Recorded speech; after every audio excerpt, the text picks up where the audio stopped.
Okay, loser bracket final. Blackhearts Bay, everybody. We are. No! Stop! What are you doing? This intro that's like normal and shit. This is fucking Blackhearts Bay. Where's your laugh? Where's the booty? Khaldor. All right. You gotta show me how it's done. Me. You want me to show you how it's done? Yeah. Where's my booty? Pretty good, right? Pretty good, especially for me. 6.5 out of 10 for sure. You fucking do it, you show off that wants to judge people. What are you, some kind of food critic? Oh my god, this dish isn't perfect. There's a mint in the wrong spot. 6.5 out of 10 is the highest score you can get. What are you talking about? I want a higher rating. I want 10 out of 10. I want to break the heroes meta. Okay, try it again. No, you go. I already done it twice. I'm dying over here, bro. But I forgot the lines. You make your own lineup. Be a pirate. Just you laugh and say booty. That's the rules. No, I can't. Oh my gosh. This guy will do a hand sock, but he won't do a pirate. All right. Give me another example and I go for one. Landlubbers. Something like that. No, the little growly. You gotta just pretend that you have a beard. That's the play. Like, pretend the beard when you're laughing is touching your chest, and that's the laugh when you're hitting it every time the beard hits. Your landlubbers, matey. My parrot. There you go. There you go. I like it. Nice. All right. So now that we both made an ass of ourselves, let's go, boys. Blackhearts Bay, map number 1, best of 5, losers bracket, MAPness. Yeah, the picks are still the same. So we don't have MAPness rules. This is all about the maps. That's all that this is about. There's some prize money on the line here. 900 euros. It's a little bit of a light-hearted end of the year tournament. And again, big shout out to the patrons. Without you guys, this wouldn't be possible. This is all hosted and financed and community driven through you guys. So thanks a lot for supporting the stream and tournaments like this. And everybody that would like to see more tournaments like that and wants to support that, you can head over to patreon.com/Khaldor, check that out. But yeah, big shout out to everybody that's supporting this, because without you, we wouldn't be here. So yeah, thanks a lot. Yeah, thank you. What he said. I agree with all of that. I very much appreciate it. Dahaka being picked up. This map was like one of the first maps that played around with the idea of like a 1-4, where you put 1 at the very top and then you have 4 on the bottom, and then everyone was like, okay, I'm tired of playing this, and it fell off. How is the meta shaping now? This was also the first map, I mentioned this the other day, where we had Asmodan and Jojo played. Johanna! Yeah. Those were good times. Condemn and then Asmodan just infinitely stacking at the top, and you had the 3-man at the bottom of the map. But this was... Sorry? That was one of the strategies that won Heroes of the Dorm back in, 2016. Michael Udall and all of them ran them, and of course, obviously, more in the pro scene, but like it was just one of those strategies that was like, it's funny to look back now and be like, that was so mind-breaking back then, but like it really was like, oh my god, you can work together. Look at this teamwork in Heroes of the Storm. This is one of the maps that first kind of showcased that and pioneered it. So. Yeah, this is actually the funny thing to me. Like, Europe played that 2 months before you guys did. And then it happened in an A, and everybody like, oh my god, this is so smart! And we're like, and all of Europe was like, TV, what are you talking about? Okay? We've been doing this for 2 months already. You gotta remember, it was on TV, it was a big deal, and we had all these angry sport nerds tweeting at us, and they're like, what the hell, it was on TV, gamers? And we don't give a shit about Europe, so... Welcome to American culture, you're getting it. All we know was about the royal family and all the drama going on there, alright? TV's a big deal in America, alright? I think you imported the drama now. Megan says hi. I'll catch you guys up. I got you. Did you say Megan says hi? Oh god. All right. So Dahaka, Rhaegar, and Diablo. We're gonna need some damage soon, but a very, very beefy front line so far.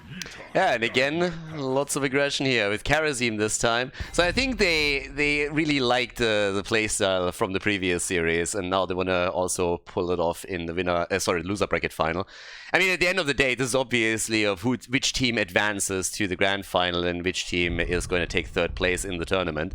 So on Blackhearts, again, it's going to be super interesting. I've had it twice now in this tournament on stream, and every time it was just fun to see them fight for the doubloons, see heroes that had... Oh, Kelthas! Those were the good old days, when Blackhearts was still in the pool. Kelthas had... What was it? Ignite on level 7. Was it Ignite? Like the thing that like spread infinitely, where you could just blow the entire team up? Oh, yeah. And then like they mixed it with 16 or whatever, and you just literally could not group in a team fight, or you just died insta. Yeah.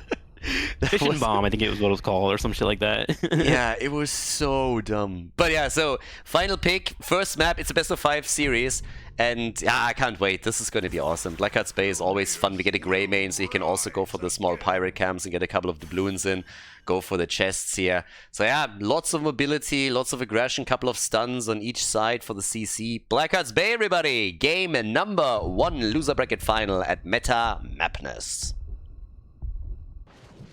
Arr, land lovers, get ready!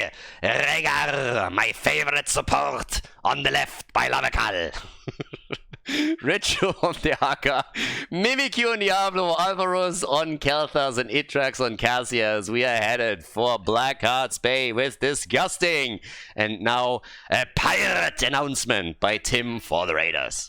Urge me, matey, Gaffalo on grey mane, Unforgiven on the kerosene, Finn on blaze, and one with my booty, it is Murden, a fine beard indeed, played by Hookie, and finally, Genji, who is being played by Nano. I was trying to put you on the spot there, but that kind of wrecked me. I will never, ever be put on the spot, ever, by you, Khaldor. Okay, that's a fucking challenge. Done. That already happened once, okay? So my favorite moment is still the wedding cake clip.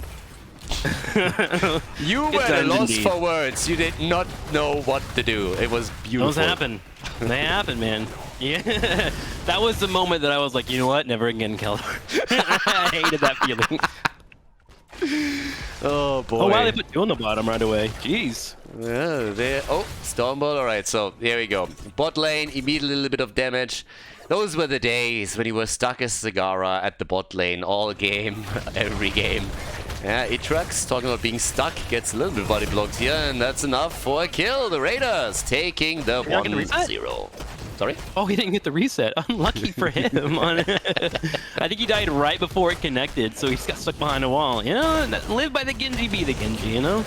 Yeah, I mean, they might even get a little bit more here. Nice pull into the tower range, so yeah, Unforgiven, but he's fine. So yeah, Blackhearts on the map. We got the camps also in play, so a couple of doubloons will soon be taken. And there's nothing better than seeing those big team fights where they hold 20, 30 doubloons in total, and then everybody just dies and there's just gold everywhere. So... I, by the way, sometimes fucking hate my chat. Say? Sorry? What did you just say? I think you were trying to say a joke and I just like blacked out for a second. I don't know what happened. No, I was not trying to go for a joke. I was just talking about the doubloons being dropped all the time. But then I also got distracted because my chat is fucking stupid sometimes. They were like, you guys sound like one of you at least should be a parrot. And they were like, oh, can you imagine a bald parrot? You would be the parrot in our pirate parrot fanship. That would be how it would go down. I'm the parrot? Yeah, you'd be the parrot. I can see you. Okay, fantastic. On my shoulder. So I'm a bald parrot now. Yeah, great. I would have some practice for you, some Ritz. I'm like, here you go, Khaldor. And you're like, I love these. And then you squawk. Kylo wants a cookie. There you go. Yeah, see, you'd be great at it. That'd be nice. First turn in, so yeah. We got 2 kills for 1, and they're at least able to turn in right now. Actually, the mechanics have changed a little bit because of all the changes that came into the game, because now the fountain doesn't soak any cannonball shots up anymore, so the outer ring is taking a lot more damage from these barrages. Oh, yeah, because I remember back in the day when we... Does it actually kill all the way? Let's see here. Yeah, so that thing is gonna get wrecked. I remember the strategy used to be you would bounce between the top lane, the middle lane, and the bottom lane and take 1 turret on each, because when you got a turret in, the turret would, as you mentioned, be the health bar that would be just enough to stop the fort from dying. They were balanced, keep the fort alive after 1 volley, so you would kill off the turrets. That's interesting that with that iframe change on the wells, that whole strategy's gone. it's one of the things that I noticed the first time that we casted it here. And I was just like, wait a second, didn't you have to like damage the towers first? And I was like, Yeah. oh damn, the fountain can't be hit anymore. So yeah, it changes things a little bit. I mean, it's not true for the keeps, of course, but for all of the other fours, it's the same thing. So if you get early turn-ins, you're immediately getting some additional control of the map. But talking about control, that double camp at the bot lane is also crushing it. This was something that Dragonshire and Blackhearts Bay first showed off the strength of mercenary camps. You would grab the Knight camp, the Giant camp, and if your opponent didn't grab the Giant camp, you'd grab the other one. So you have 4 Giants and a Knight camp pushing on at once, and you could almost guarantee a game-ending push by around level 10, level 13. So it's really cool to see that kind of be brought back here on this bottom lane. It kind of shows why you have to have a good soaker for that top and middle lane because of how devastating this push can be. Yeah, the blue team is absolutely disgusting. I mean, they're coming in, taking the second fort down already. Now even invading the opponent's camp, taking those doubloons. So yeah, they can go for the next barrage in just a couple of moments and then attack the top side. Boss spawns at 5 minutes too as well, and they're already setting up for that, looks like, with 1 fort down, 2 forts down. Excuse me, I stand corrected. Things are looking really terrifying for our red team, and it's kind of interesting to see, like, even though a lot of people kind of look at this map and then go, it sucks to lose in snowballing, and it does, that's for sure, but there is a lot of interesting aggressive strategies you can do to take an early game lead, and it makes you respect that early game much more compared to other maps, which I kind of like.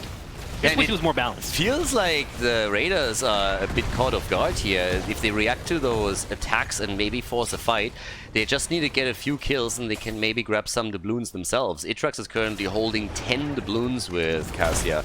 That's quite a bit. If you are able to get that kill and just lock him in for yourself, then you have a turn-in and can drop a fort in the mid lane. But they have plenty at this point, so it seems like the blue team is totally willing to let them go for a freebie.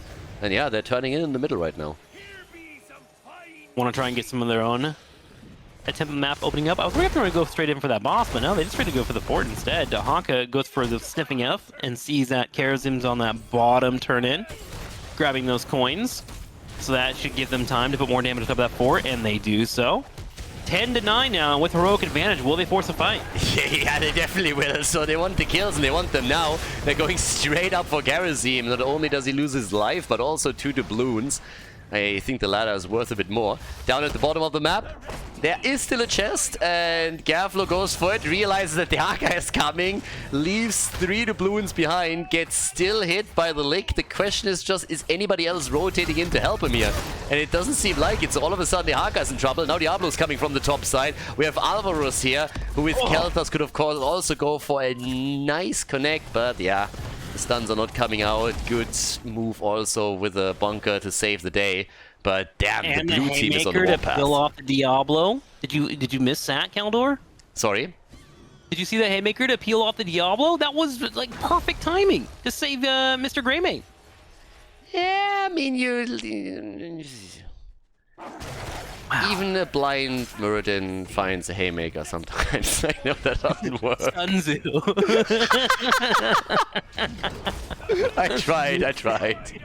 Even a Haymaker Muradin makes a play every now and then. There we go. There That you makes a go. little bit more sense. Now we All go. right. First That's where one. people get their credit. First one wasn't quite on point. Turn-in happens once again for our blue team and a Night Camp in the top lane. And as you mentioned, the map is starting to paint blue. And this is one of the problem with Blackhearts Bay that a lot of people point out and do not like. Is like, how do you come back when you are losing all your infrastructure for essentially free and not having to force any team fights? Because now blue team can just try and stay away from fights It's at all easy. points. You gotta press. what do we need to do? There you go. And that might be the truth. Sometimes you just gotta run it down. Boss finally being grabbed here on the top side of the map, with 13 connecting as well. And if they can actually grab that other Night Camp, they can have 2 Night Camps and a boss push in the top lane, going for the keep and potentially ending the game. Yeah, We'll see if they do that. The Haka dying is definitely not helping the blue team's cause here. So they have the boss at the top side, and that's of course great, but at the bottom they're also losing some structures now. Now, the thing is, the keep in the middle has already taken damage because of the barrage. The keep at the top is now going to be attacked. The Haka coming back can immediately tunnel in, and the red team is just not doing anything. They're turning in their doubloons, but they're giving up this camp here as well. So you're having a boss plus a bruiser camp that is now going to move through the top, and there's two bruiser camps. Team, like, they let them take way too much shit here. A lot of mercenaries. That's a lot of health bars. It's a lot of blue. It's a lot of a lot. So we're gonna keep on pushing, head in for this keep. And the wave clear here is pretty minimal. The best wave clear is actually Greymane with that cocktail, which is, as you can see, taking its time to burn down this wave. And the blue team is just sitting in that spell aura, doing all they can here. Easy setup. They go for an engage right when the keep falls off. He's right up on Blaze. He gets locked down. Absolutely deleted. Is this game over? Right now, the boss is still at 30% HP. They got the entire team here. Blaze is dead. The core is falling quickly. What a game. What just happened here? The push of death. The core is falling. Can they pull it off in time? They get another kill. Muradin dead. The core falling. And damn, disgusting with some disgusting damage, and a death push through the top lane takes the lead in the best of 5. Before we head into game number 2, make sure that you subscribe to the channel if you haven't done it yet so you don't miss out on any future content here on Khaldor TV. Game number 2! So first of all, guys, the sad news. Tim had to leave. He already called it way before the entire thing started, but yep, he had to go. Was still able to commentate the first map with me on the other hand, so definitely appreciate that. And it was, of course, perfect that it was Blackhearts with the Pirates. But we have Disgusting in the lead now. The blue team has started this off strong with a very, very powerful push at the top. Vinland Raiders now, they of course can always come back here. We have Hanamura Temple now coming up as map number 2 in the series. Loser bracket final, as I mentioned before. And this is another best of 5. And honestly, I gotta say that a lot of the games that we've seen now in Blackhearts and also in Haunted Mines were pretty interesting. And we might introduce some of those maps also to MAPness in the future. Not quite with the same focus on, you know, playing all of those maps, but maybe to shake the starting map up a little bit, because with the MAPness system, what normally happens is that the first map is the most normal one, so you could just change this up slightly. We'll think about it. If you have any thoughts on that, definitely leave a comment and let me know on what you think, but currently I believe that we might just look to change that up just a little bit. Generally speaking, with the MAPness format, I am insanely happy where it is right now. It obviously went through a lot of iterations in the past, but yeah. But here at MAPness, where it's all about the maps, we got Hanamura Temple. And I actually think that this one is also... honestly, I'm thinking right now if I prefer Hanamura to cast the game here or if it's Warhead. And I'm a little bit torn on it, but I think at the end of the day, Hanamura is actually more interesting to watch and commentate than Warhead is.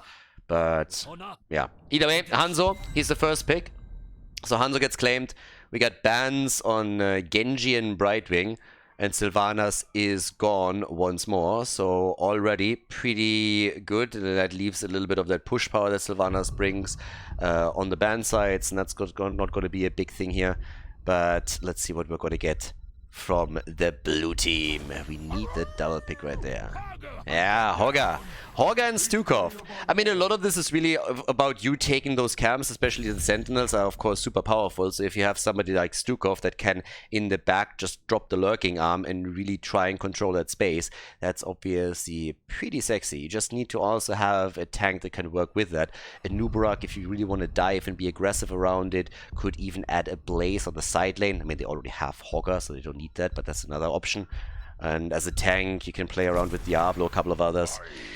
And Sven likes his Rek'Sai, and damn, they're not only going for that, they're also dropping Whitemane into the mix here. Okay, look at that.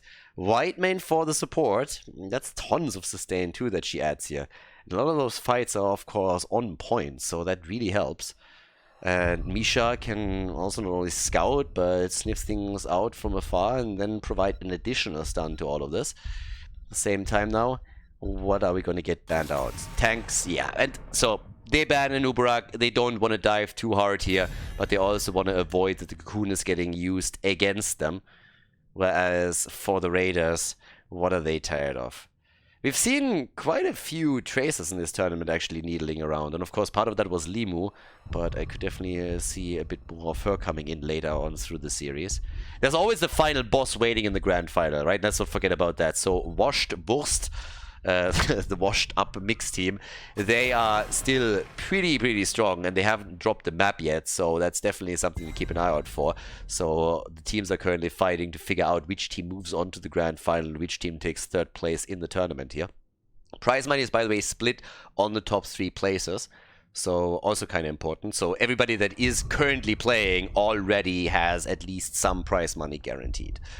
But here we go, we got the double pick for the blue team. There's Jojo, and we get also Cassia, so they can control the space with Johanna at the front. They also have a blind in case that there's anybody with an actual auto attack or massive auto attack damage coming in.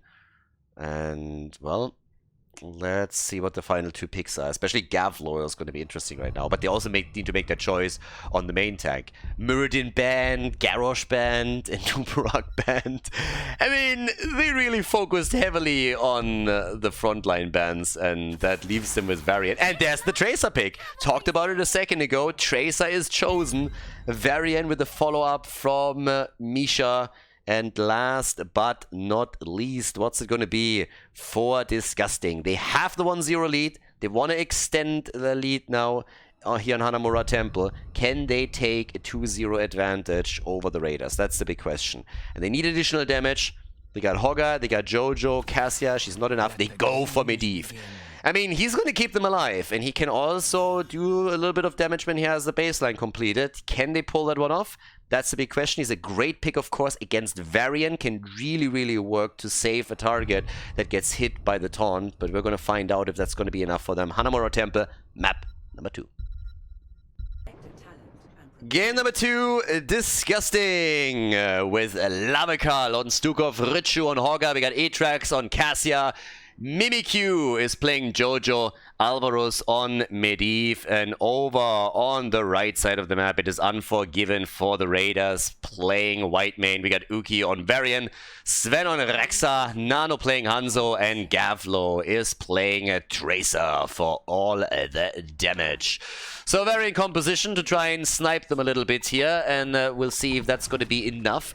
Medivh's job is going to be to try and keep the target, whoever it is, alive with a quick protect. And yeah, we'll see if he can do that, or if it's going to be kill game where the Raiders just snipe one hero after another. But Medivh definitely makes this a lot harder. Now obviously there are still heroes that can do damage for Disgusting, but it's not like they can themselves now for that quick snipe kill. They can add the damage in with Medivh, Hogga, they also have Cassia, so there's still plenty to go around. But it's going to be a very interesting game, since both have definitely started to draft against each other here. But yeah, let's have a little bit of a look. So, right now, we already got the Thunderstroke here on level 1, so they're going to start with the stacks. We have Misha coming in as the first blood, but the first real kill is happening topside, where Hanzo has assisted Tracer with a quick drop on Hogga. So, Hogga down, and, well, let's have a look on if they can extend that. I mean, obviously we're going to keep our eye on Medivh, because it's going to be a big question whether or not he can complete his baseline, since this is going to increase his damage, and the cooldown reduction here is also mattering quite a lot. If he can complete that without falling victim to some aggression from, let's say, Varian and Tracer, then it's going to be much easier for them throughout the rest of the game to win those team fights. So Alvaros needs to be super careful here in the early game that he doesn't fall victim to a quick gank. But he's already in bird form here and is playing this slow right now. I mean, either way, we have already, though, well, actually we have one Sentinel up at the top, and down here at the bottom of the map, Yuki is currently doing his thing. The Sentinel is also getting attacked, so obviously these guys are doing a ton of damage on those lanes. So you gotta be super careful that you eliminate them as quickly as possible. But the level 4 kicks in, and this is where Varian really comes online. So we got the taunt ready, and from here on out, they have to be careful, and especially Medivh needs to pay attention to his cooldowns. Already, the taunt is in, protected, the portal is there too, and this is exactly what Alvarez needs to do here. He has 11 stacks by now, so is slowly getting them together here. Has to be super careful with the cooldown control.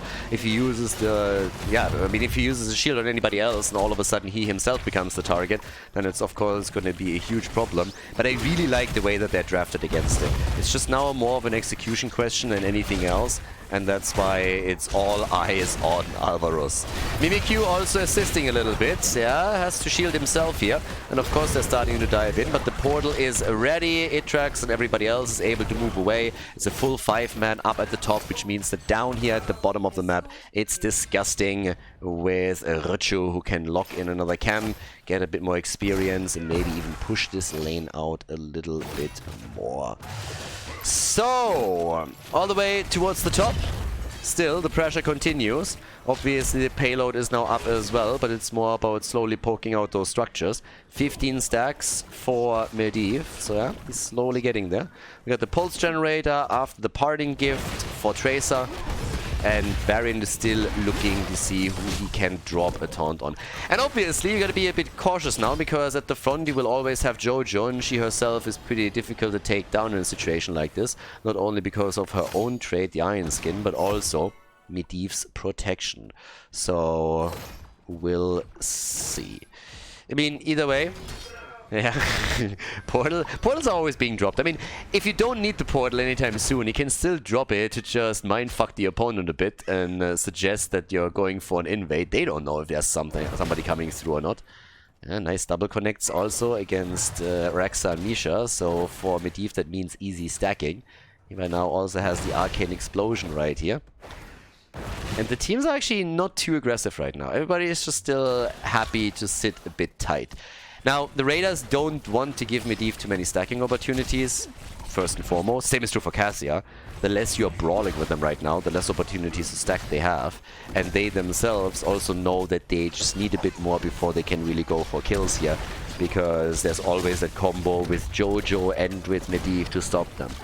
But teams are now starting to get a bit more aggressive, and for Varian, they're running a little bit no mana, but the escort at the bottom of the map with that Sentinel is starting to do some serious damage on that fort.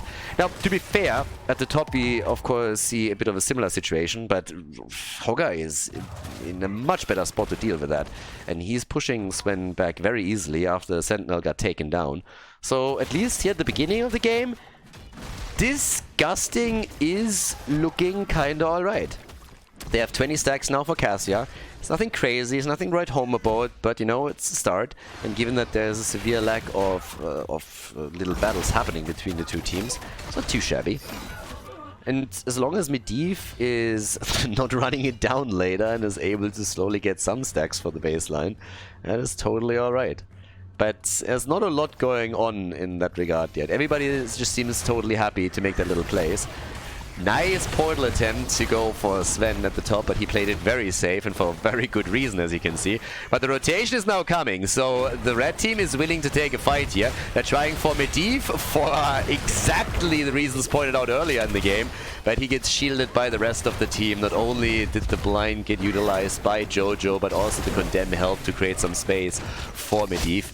Now, they have the payload rather close, but it is being contested at this point. But that, of course, locks both of those heroes in a spot. And top side, another fort is now not down, but the gate at least has been annihilated.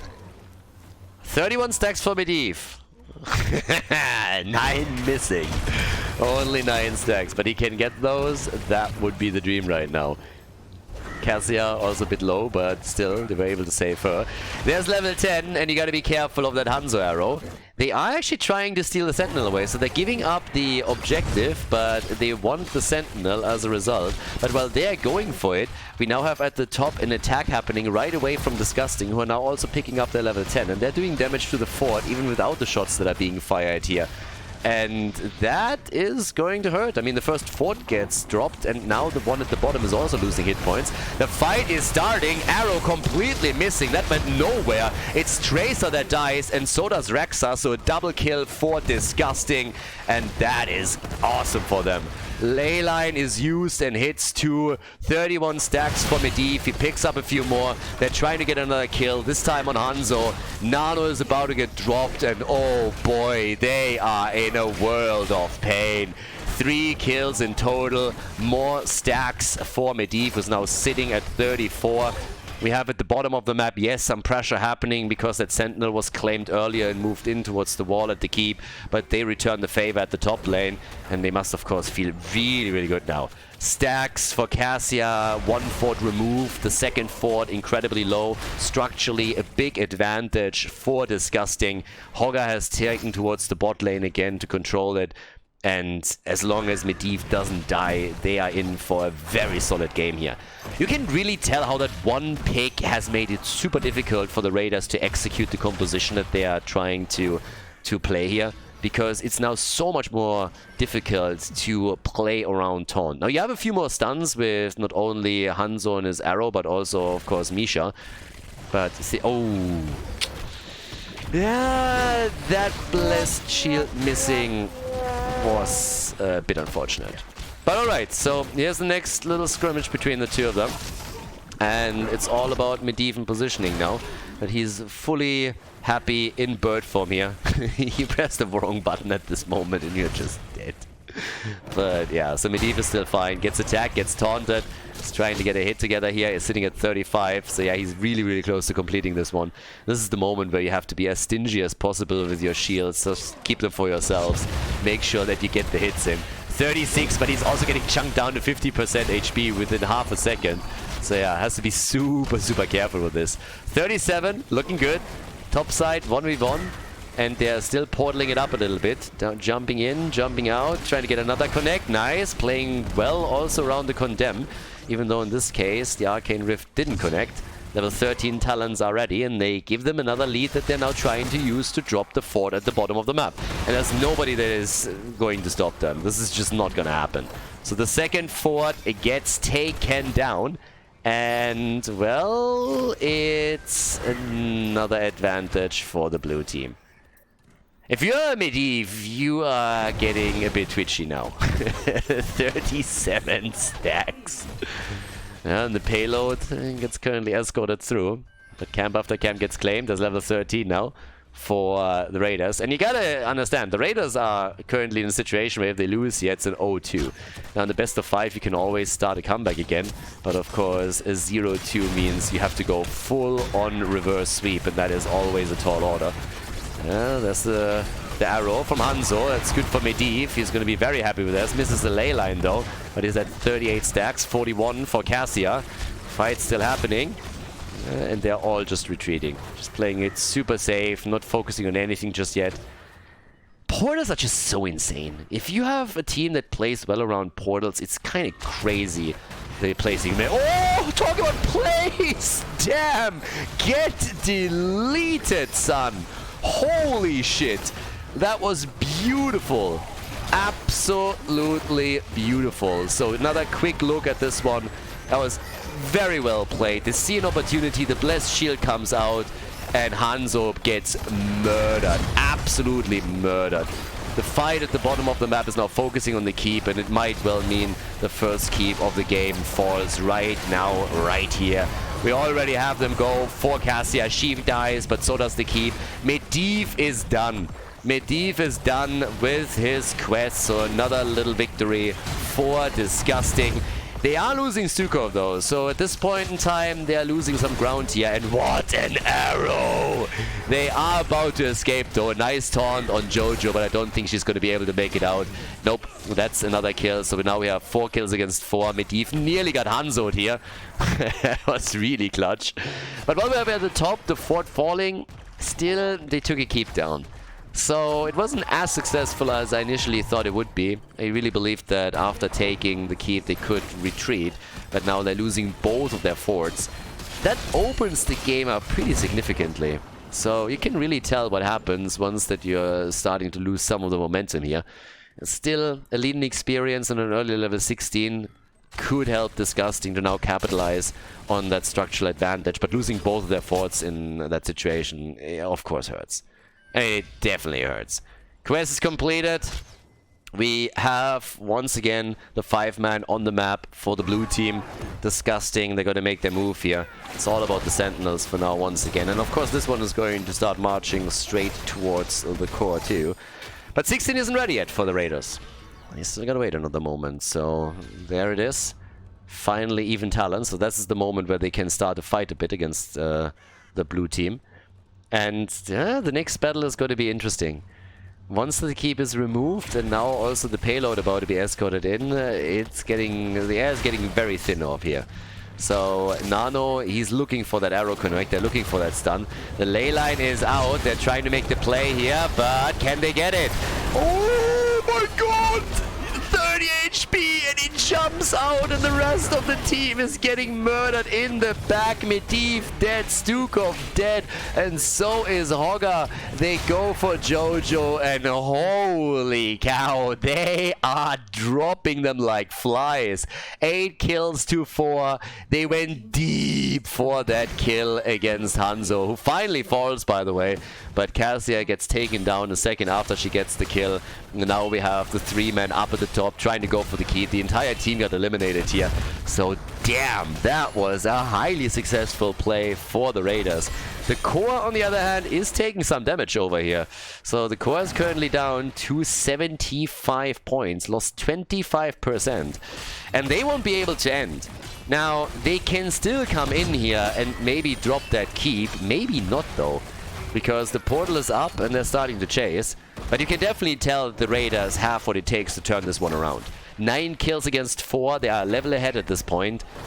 But their core is vulnerable. And if there is one single team fight by Disgusting, they would go through that bot lane and end it. And of course, with the structural advantage also in their hands, the payload is a bit problematic too. Yeah, it's a really, really nice second game between the two teams here. And for Disgusting, it's important that they're stabilizing.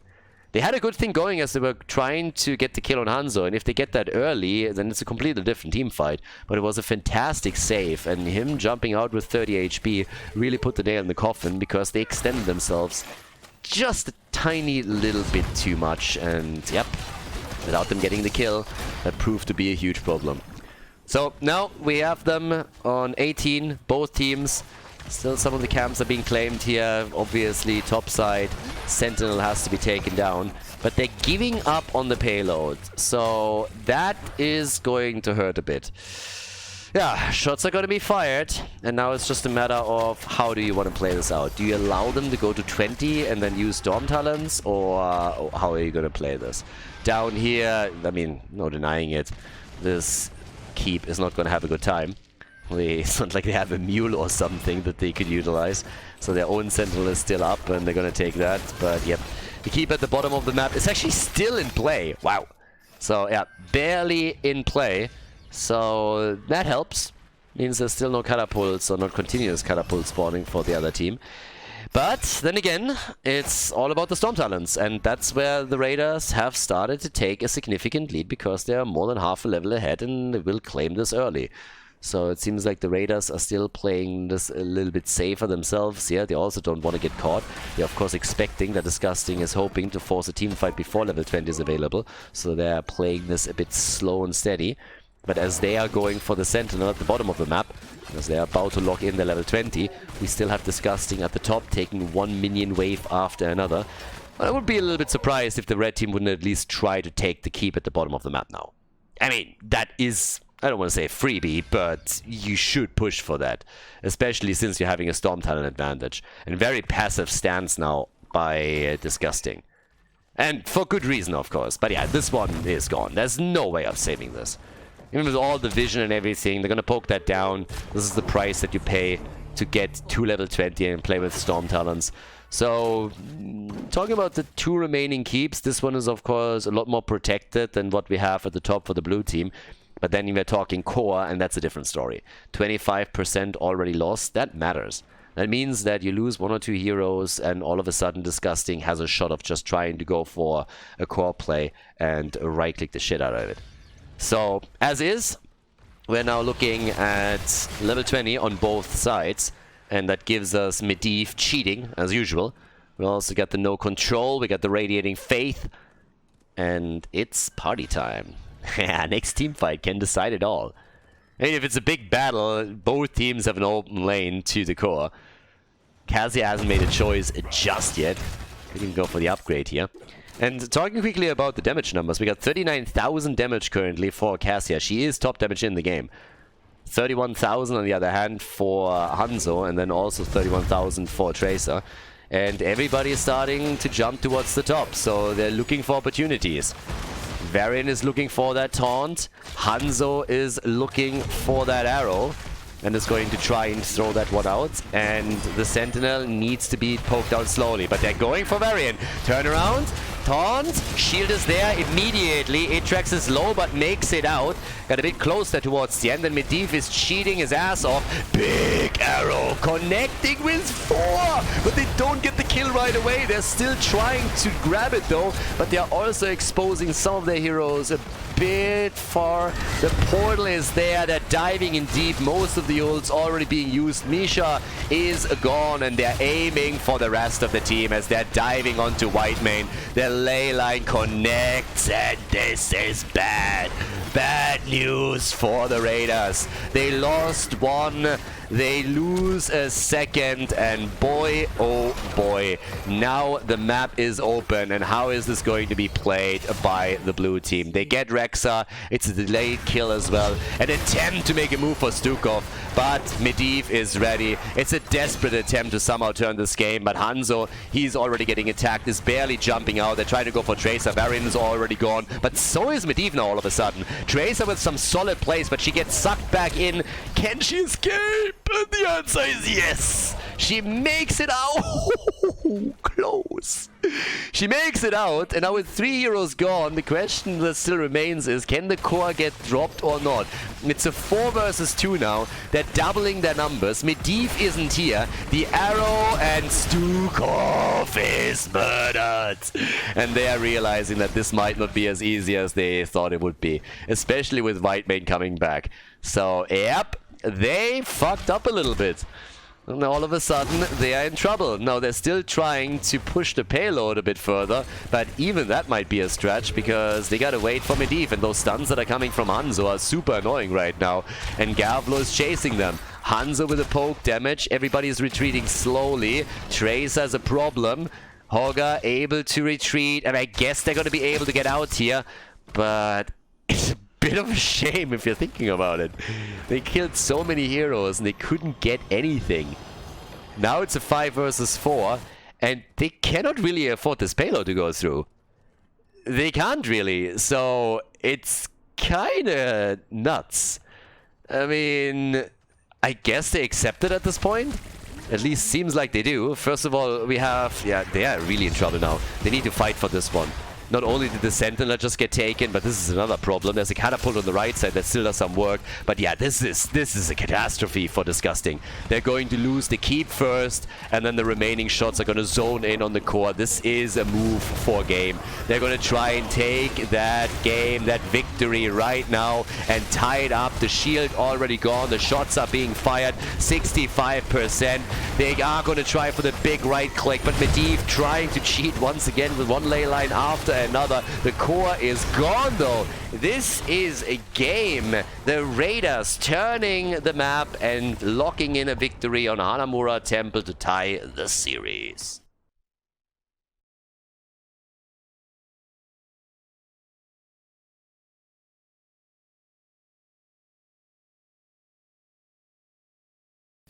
Haunted Mines, map number 3. The series is tied. The Raiders made it possible. Well, here we go. Disgusting. They had some disgusting plays in the previous games, but I gotta say that on the last map was a nice turnaround in Hanamura. They thought they could go for the core. They chased a little bit too hard. They got split on the chase initially after they won the fight, and then Tracer eliminated Medivh, and that shut down all hopes that they had of going for the core directly. Especially with Stukov being blown up a second later as well. And I gotta admit that those bullseye by Hanzo, they were absolutely on point from Nano here, and it really saved them the game. But after they then got their kills, they could of course turn it around, and so they did. Now that we're heading into Haunted Mines, this is gonna be the interesting one. So we're gonna see what they can do here. Lucio gets banned, okay. I'm also interested especially in what's happening around Well, actually, now that I think... I was about to say, I'm more so interested in what's happening around Tracer and around Genji, but then again, we've seen Sven already pick, for example, Samuro. And on a map like that, that could already be a very interesting choice. There's a couple of macro picks that could definitely be wild here. Now, we've seen a lot of Brightwing first picks here too. Obviously, if you have a map like this where you have two different levels, big distances, so to say, then Brightwing can be a fantastic asset because you have that global heal available to you. Are they going to use that though? Or will Brightwing even be banned? But Brightwing was a staple in the remaining, well, in the previous games here, for most of the time. So, and who pulls ahead? I mean, right now you are... this is the last series for one of the two teams here. So they ban out Diablo. Okay. I mean, even Abathur was played twice here. Well, yeah, and there's the Brightwing first pick, so okay, immediately what I've been highlighting earlier comes true. I honestly thought that there's a good chance that the Raiders are banning Brightwing, but instead they went for Diablo and got rid of the front line. So Brightwing it is, and of course you gotta ask yourself the question, what do you pick on the first rotation? Are we gonna get one of those sneaky assassins again? Is it gonna be an early pick into Genji, for example? It would also allow you to apply additional pressure with threatening Anduin. But they go for Hanzo. And Nano, he is, I mean, again, he is known for his Hanzo play. And he's proven it on the last map too. But Genji gets locked in immediately from Disgusting. So now they got Genji and they got Blaze. They didn't waste any time there. They got exactly what they wanted. And I don't think they mind what's happening on the other side here. So very strong picks for them. And, well, curious to see still what the main tank is going to be here. But either way, that's already a terrifying lineup. You can go full aggression if you go maybe for the Luberok. They got Garrosh here too, so Garrosh gets banned. And what else do we have? Muradin is of course still up for grabs. Jojo is still up. Those are the tanks that we see most of the time. I don't really think that they're going to go for a variant here. We've seen in the last game from the Raiders, but that was also a very different comp. And to be fair, Medivh did fairly well shutting them down early, but yeah, whenever they want to fight, they spread themselves out a little bit too thin and got punished by Trace and Hanzo. Then afterwards, there's just too much damage on them. Stukov out. Yeah, so now that we got Lucio and Stukov eliminated, if they still want to go for Tracer, they can also go for Malfurion, by the way. You can go for that overheal and allow Tracer to go even deeper into the opponent's backline. But let's see if they're going to try and do the same thing again here. No, they go for Whitemane. Whitemane, same as on the last map. Whitemane and Muradin. Alright, so the Storm Bolts, they will keep coming. And they have the stun from Hogger and also some Whitemane follow-up, so gotta deal with her again. I mean, stuns are your friend here, obviously. Also against Muradin a bit. And now that he's chosen, we don't really see a lot of these counter plays that we have seen in a Skyline Cup where people are trying to go... Stitches Kel'Thas! I mean, they won with Kel'Thas on the first map already, but Stitches is an interesting choice here. That also might mean that Brightwing is now going for the Emerald Wind and that they're trying isolation plays, with Stitches getting a hook, getting a gorge, and then Brightwing just moving through and trying to put some distance between them and the opponent. So... yeah, there's some interesting nuances to that, especially with Kel'Thas also supplying the additional CC. So that's quite neat. But we still have a final pick. Gavlo, he goes for Maiev. And that can change everything here. Haunted Mines, the third map in the best of 5. Let's go, everybody. Let's see which team takes the lead in this series. Disgusting against the Raiders. It is game number 3. And on the left, we got Lavakal on Brightwing. Richu with Blaze. Mimikyu with Stitches. Itrex is playing Genji. And Albaros is on Kel'Thas. So, guys, again, we get the Fire Mage in the game. Right side of the map though, Sven with Hogger, Unforgiven on Whitemane, Gavlo on Maiev, we have Nano on Hanzo, and Uki is playing Muradin, the dwarf, the man with a beard.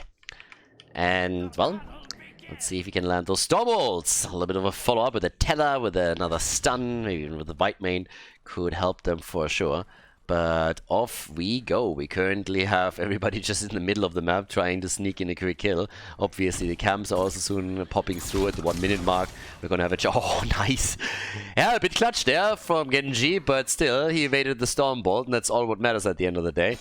A little bit similar, of course, with the hook that will be thrown out by Stitches over and over again. So we'll see what they can do there. Obviously kind of important to double check if they can come in and drop that hook, follow up on it with not only the poly, but also the, I mean, first of all, they gotta get the Kelthas play in. If they can get the gravity laps properly secured, then you can always do a ton of work there. And that's what we're kind of waiting for. It was a combo of old, by the way, too. So you played that with Stitches and Kelthas. You had ETC and Kelthas that got used a lot. But the idea behind it is always the same. Try and isolate a target and then just go for a CC chain so that the rest of your lineup can drop the damage. And it's pretty much what we would expect here now, too. But as is, it's just a little bit of poking and prodding from both teams at the early stages. Nothing too insane happening right now. Kelthas is obviously very eager to get more globes so that he can get his level 1 quest completed. Pretty important for him, just so he gets the additional shield and has the survivability that he's oftentimes lacking in these scenarios. But they're fighting for the camps, so it's all about an attempt to try and take some of those camps apart. And that's a lot of damage spread, and that's a double kill for the blue team right from the get-go. So not only do they get 2 kills, but they are also locking in the camp itself. And a hook is putting Nano in trouble too. It's Gavlo that falls though. Big team fight victory for Disgusting, and that was strong play from them.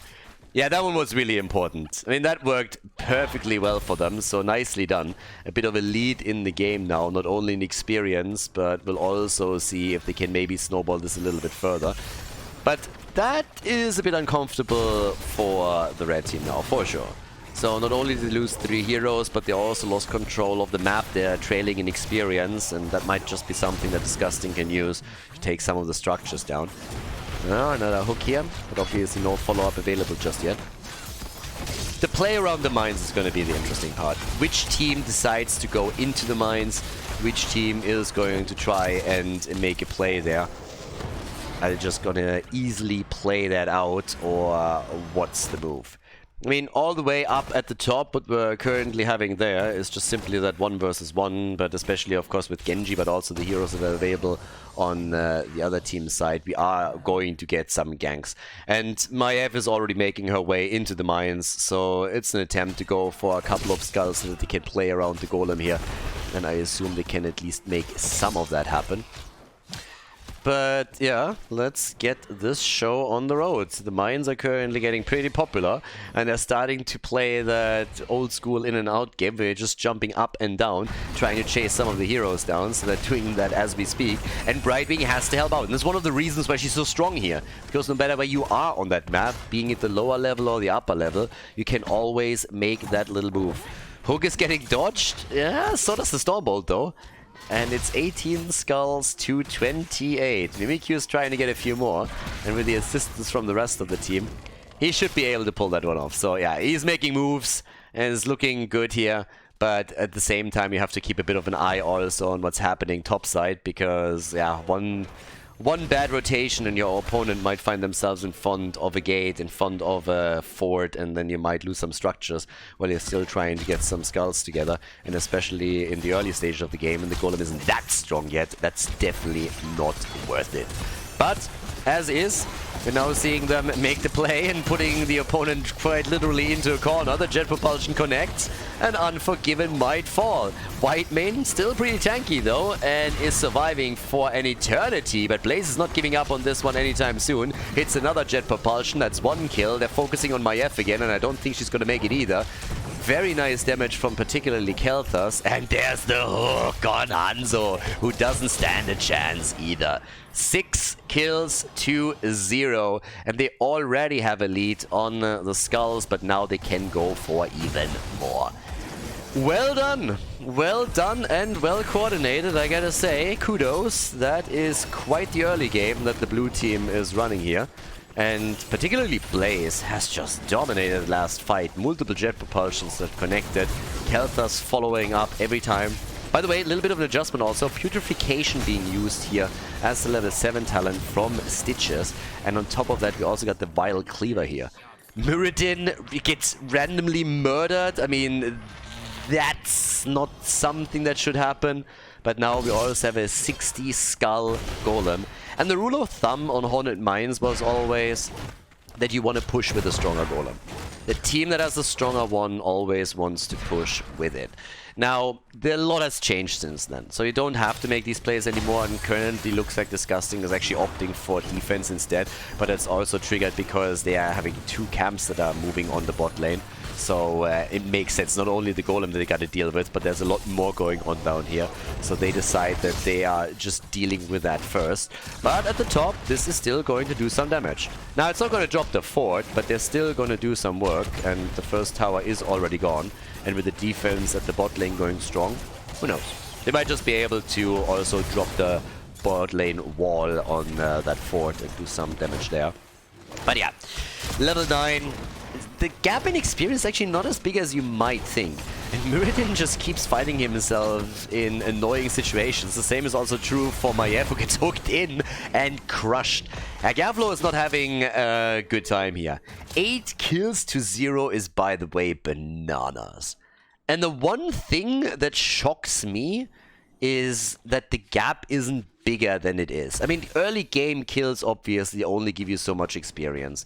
Oftentimes it's much less than you'd think, and these late and mid-game kills are way more impactful. But still, this is a little bit crazy considering how far ahead in the kill counter they are, that they aren't able to extend that lead even further. The one thing that they're indeed doing though is they are getting the early level 10, and that is going to help for sure. So right now they have a level 10, they can take a few more camps in the middle of the map, they're even pushing towards the top. Not necessarily going to be able to take the entire thing down, but this is going to do a lot of damage regardless, because they got Siege Giants coming in, they got the team in position, level 10 on both sides against a Haymaker play. 1 versus 1 at the bottom of the map. The arrow completely missing. The fort gone. And now it's the backline that gets attacked again. Especially Genji is going for white main over and over again. But the rest of the team is not looking any better. There's the X-Strike. And they're trying for another jet propulsion stun. And they're locking it in hard. Röchu with a big plays. A kill on Whiteman and Hanzo. They get the double, the triple as Maiev falls again. And they are an absolute tear. Call them butter because they're on a roll. What a performance once again by them. Holy hell. That is some serious team that they're bringing to this. The momentum is in their hands and they are just murdering it. Nicely done here. Now, they gotta be careful on the retreat that they're not all of a sudden losing Kelthas, because he gets his ass haymakered pretty quickly, and I don't think he's gonna make it. Brightwing was hoping to come in and help out, but that didn't work, so it's not gonna be a perfect game after all. 1 kill on the board for the Raiders, and they're still a level behind. Hanzo's already down in the mines and trying to do his thing here, but still, Kiba's taking damage, wall has been opened up, so this could still be... Ooh, careful. They are forced into another fight here. Maiev isn't there. It's a 4 versus 3 for just a couple of seconds, because Hanzo was also busy in the mines, but he already was walking towards the entrance again. But it's a battle. It's quite the battle here. Okay. There's the stun. They try to go for Stitches again. That's not going to be easy though. Yeah, the arrow, and gets completely dodged. They were waiting for that. Stitches then again gets haymakered. But with the Putrid Bile, he's able to make his way out of the fight. And they're all surviving here. And Blaze isn't even with them. Blaze has been in the mines for quite some time collecting skulls. So Itrex is also low. Brightwing with another assist. The Tedder! Absolutely on point. And Genji gets finally crushed. But Blaze is still in the mines collecting skulls for the team, as they are giving up on the bottom fort. So each team has by now lost a fort, the mines are still open, and the red team is now attempting to make sure that Blaze is not pulling too far ahead. So here we go, starting to make a move for this. Blaze a little bit hiding. He needs to make sure, I mean, he might be in trouble here. So, yeah, gets fully 5-man, but they're flanking in the back. The disc is out. Alright, Blaze is still alive too. Mimikyu, playing this one nicely, but it's Brightwing that falls first, and without the support, they're gonna have trouble.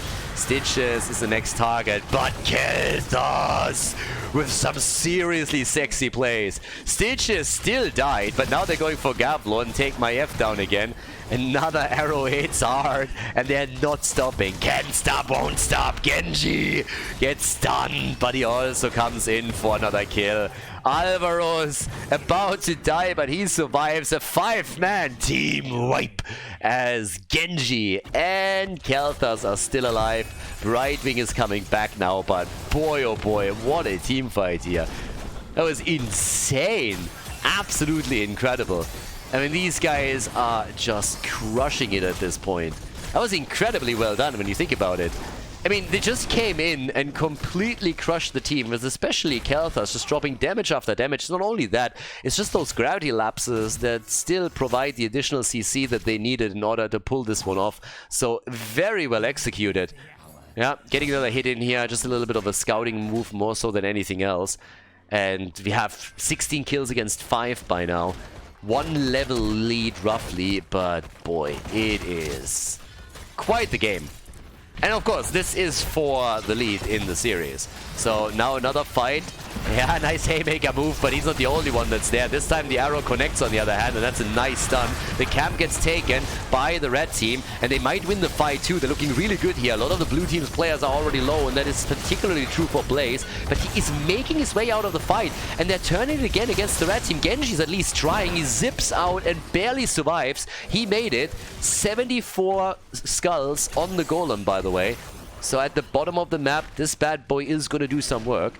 It's, by the way, incredible to me that we're 12 minutes in, and this is just now the time where Khaldor is finally able to complete his level 1. It really felt that he was so active and just like everywhere at once that he should have been done a long time ago. But since they were brawling so much in the mines, we just don't get those. He couldn't really grab any, so the quest is just now completing, and it makes him a bit safer. Talk about safe, the one that's not safe here is Muradin. Muradin is in trouble, and what? Gets out of the fight? Okay. Whiteman, on the other hand, she is not that lucky, so yeah, she's gone. They're still trying to make a move for Blaze, sorry, for Sven. For Hogger, and that should be the end of him eventually. They're gonna chase him down here, but while this is happening, Gavlo is also getting crushed. Hogger is dead, so is Maiev. The love spreads as we by now have Ignite, and we got the Pyromaniac. They can combo it off with the Pulverize now too. Nice! Good haymaker. That's the end of Stitches. Muradin dies too. It's kind of bonk. Oh, no! Get hands out, baby! Yeah, he's dead. But Khaldor is spectacular in this game. He has 41,000 damage, and you can see in the team fights how much of an impact he has. It's not only the sheer damage numbers, but also the stuns that he's providing for his team. Has the top of the mana pool again. 20 kills to 7, and it's still a bit wild to me, considering that the gap is not that insane. It's a level and a fort. That's all that divides the two teams. Now, that is a lead, don't get me wrong. But it's still something that you can recover from. And watching the flow of the game, in my head, it's kind of surprising that we're not seeing the blue team even further ahead than that. So, as is right now, it's about level 20, it's about the remaining few team fights before that level 20 hits. It's the next goal, of course, and now with level 16 on both sides, this is where the Raiders would love to take a couple of fights. Next objective is also going to be a shot for them to maybe turn the game around after all. But Stitches is still looking for these hooks. We have Genji in the back, protected, needs to be very careful here. There's the shockwave, the disc comes out, they really want him. But they can't get him. The bunker is out, and that fight, the arrow did not connect again. And they get a Hogger kill very early in the battle as they're now turning it on Whiteman again. Without a support, that would be a disaster for the Raiders. And they are going to indeed lose her. Whiteman is dead. Muradin gets hooked, and he gets killed. 23 kills to 7, 2 kills per minute, 30 kills in total. They're starting to chase him down hard. The mines are open. They have all the plays available to them right now. They could try and go for a keep directly. They can go for the mines, for the big skull count and the golem, and that's what they're seemingly doing right now. It's a 5 versus 2 on the map that leaves very little wiggle room for Maiev and Hanzo. So with 40 skulls in their hands already, you can tell that they are just going to crush this one. And this is a 15-minute golem that we're now talking about. So here we are. 62 skulls have already been claimed. They're going for the 75. Yep, 72 right now. And it's the big boy that is still up. And with a 5 versus 5, they don't really have to force a battle here. So even if the red team is now taking the one in the middle, that's totally alright. They want level 20. I mean, they definitely want level 20. And what the Raiders are currently doing here is they're trying to lock this in as quickly as they possibly can, despite the fact that they will have the smaller golem, because they want to avoid a potential push for Disgusting with an objective and a level 20 talent advantage. So that is the play here. Genji gets nearly caught as he's mirroring or monitoring the entrance, but the camps, the minions, they're all getting claimed now by Disgusting. They want to push this, and they're going to do so at the top lane. It's half level until they're getting their 20, and if they are patient enough, if they don't force... Ooh, the hook! Oh, my F! Oh, Gavlo, like his pulse is just skyrocketing at this point. Oh my god, that was crazy. Muradin is jumping in deep. He gets immediately met with a couple of hits. The Phoenix is on the ground now too. They're fighting for this cap. Muradin is nearly gone and he dies. And now they're about to lock in level 20. Another hook is hitting Whiteman. This is a disaster for the Raiders. They're in real trouble here. They are the ones getting raided right now. Genji in the brotherly battle against Hanzo is also succeeding and gets the kill. And that's another 5-man wipe. 5-man team wipe. And the blue team is going for victory. They take the top keep down and they're moving in for the core. A 2-1, 35 kills in the game. They take the lead in the best of 5 series here in the loser bracket final. And we are headed towards game number 4. Nicely done, well played, and a well-deserved victory on Haunted Mines by Disgusting.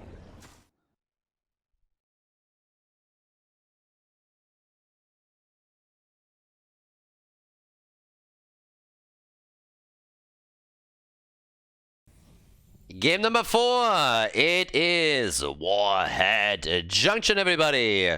We have a match point for the blue team. They absolutely crushed it on Haunted Mines. Now we're heading into Warhead and the Raiders. They need to win 2 in a row if they want to move on to the grand final, if they want to have a chance to go up against Washed Wurst. Can they pull it off? We're going to find out. Maybe a couple of sneaky picks would also help here, but for now, it's the first pick for the Raiders. So it's interesting that Braxis would be our final map in the series if it comes to a 5th one. I expected when we had the map pool, when we puzzled it together, that Braxis would be one of the maps that a lot of the teams would pick very, very early and then would leave other maps for later on in the game. But we've now seen quite a couple of times that teams preferred some of the out-of-meta maps. Now, as is, we got as our first ban Lucio, so he gets eliminated here. And on top of that, obviously, big question is still, is Disgusting able to keep that momentum up?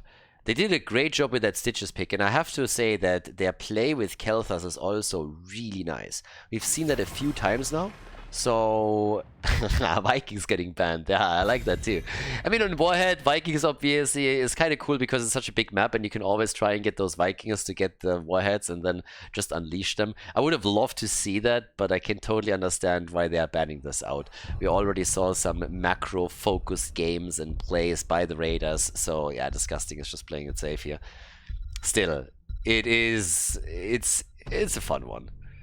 Stitches and Kel'Thas, as I was about to say on the last map, it was really cool to see that as a combo, the hook into the gravity labs, the follow-ups, all the damage from Kel'Thas, and just seeing him doing so well here was pretty awesome. And they played him before, so this is not the first time that they played Kel'Thas. They played him on the first day of the tournament, and they also played him on Blackhearts, exactly, when we had Blackhearts Bay.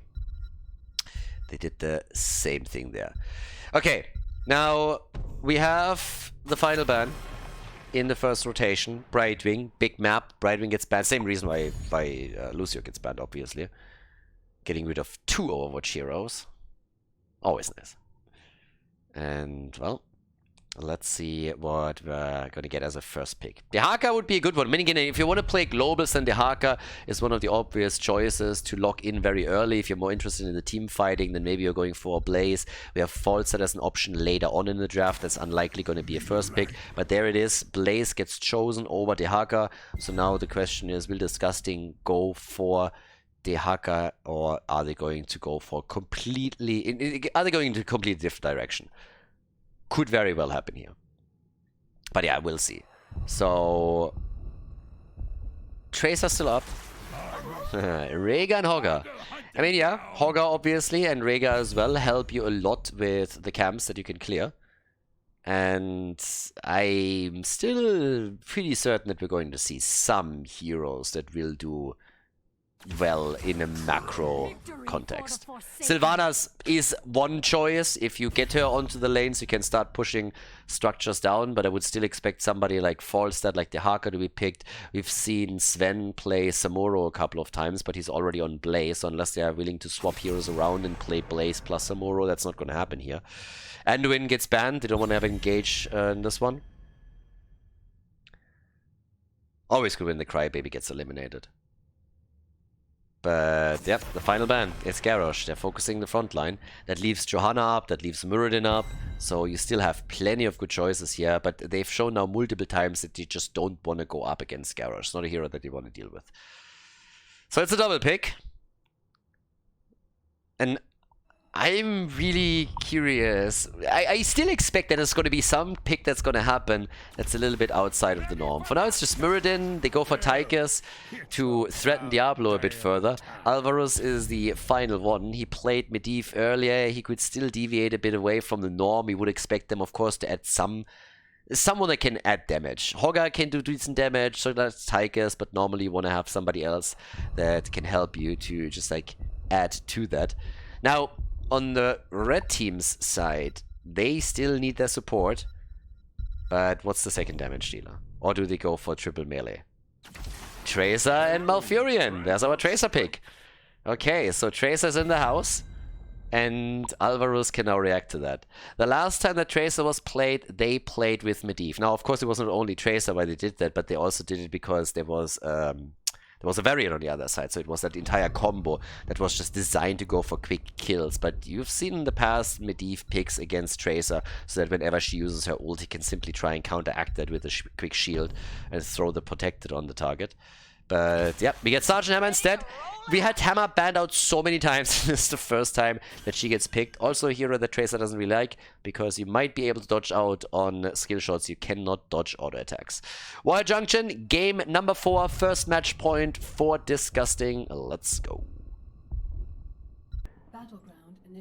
Game number 4, match point number 1. On the left side, we have Lavekal for Disgusting, currently rocking Rhaegar. Atrax on Tychus, Richu is playing Hogger, we got Alvarez on Sergeant Hammer. First time today that Sergeant Hammer is making an appearance. And in addition to that, we're seeing Mimikyu on Muradin.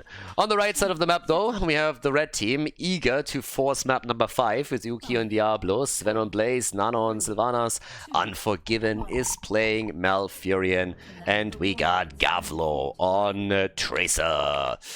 Yeah, I hope he didn't skip leg day, because if you go for Tracer, you gotta carry, and you gotta carry hard. Lift with the knees, baby, get that backpack going, and show those sexy calves and quads. Top side, we actually have a bit of a StarCraft battle, apparently. We see Blaze against Tychus. Sun's out, guns out. He doesn't care that it's winter. And here comes the kill against Diablo. So, starting things off strong with First Blood. Yeah, winter is actually... Oh, that hurts. Yeah, that really, really hurts. And Sylvanas is apparent... Oh, no, he missed the snowball. Alright. He expected the dodge towards the left side and that didn't happen, but if the Stormbolt connects, there's a good chance that Sylvanas dies too. It's already bad enough as is with the 2 kills to 0.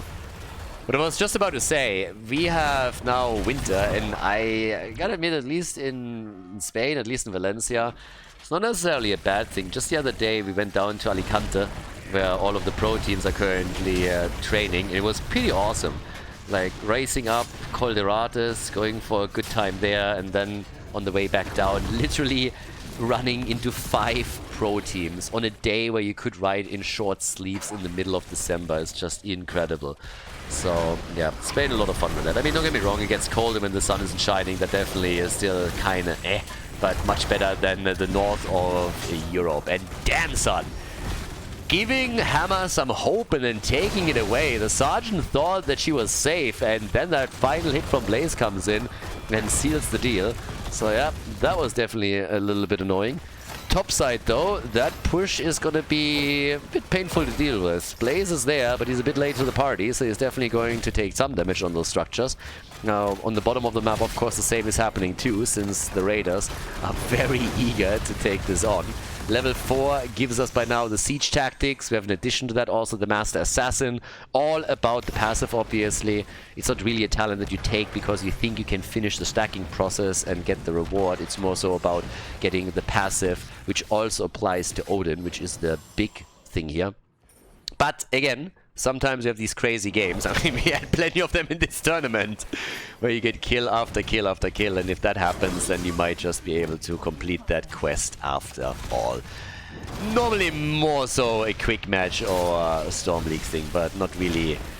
Again, the expectation is not really to complete this when you are playing on a competitive level. Now, with 2 kills to 1, a little bit of a leading experience. Disgusting is starting off well into the game. They have, of course, a lot of clear on the camps. Hogger and Rhaegar are both excellent when it comes to taking these, and it's going to take a lot more time for someone like Tracer, for example, to zip around and take these fire bats. We have an invade from the blue team, so not only did Muradin sniff this out, but he is also wasting their time a bit. And seems like Lavakal might just be able to get that. No, he doesn't! Yeah, gets interrupted from Blaze from the top, but still well done. So, with all of this, we got up at the top, still our 1v1. This time it's Sylvanas that is moving in an attempt to push this back. Another channel from Alvarus this time. It doesn't really work out as he intended. There's some nice play from the Raiders where they, with good timing, always focus on the objective spots and make sure that Disgusting can't get the channel. But now there's some assistance here, and this is finally allowing Sergeant Hammer to get the Warhead. One is already shot through, and that allows them to take down the minions and also get quite some structures eliminated here, some structural hit points. But the battle is on.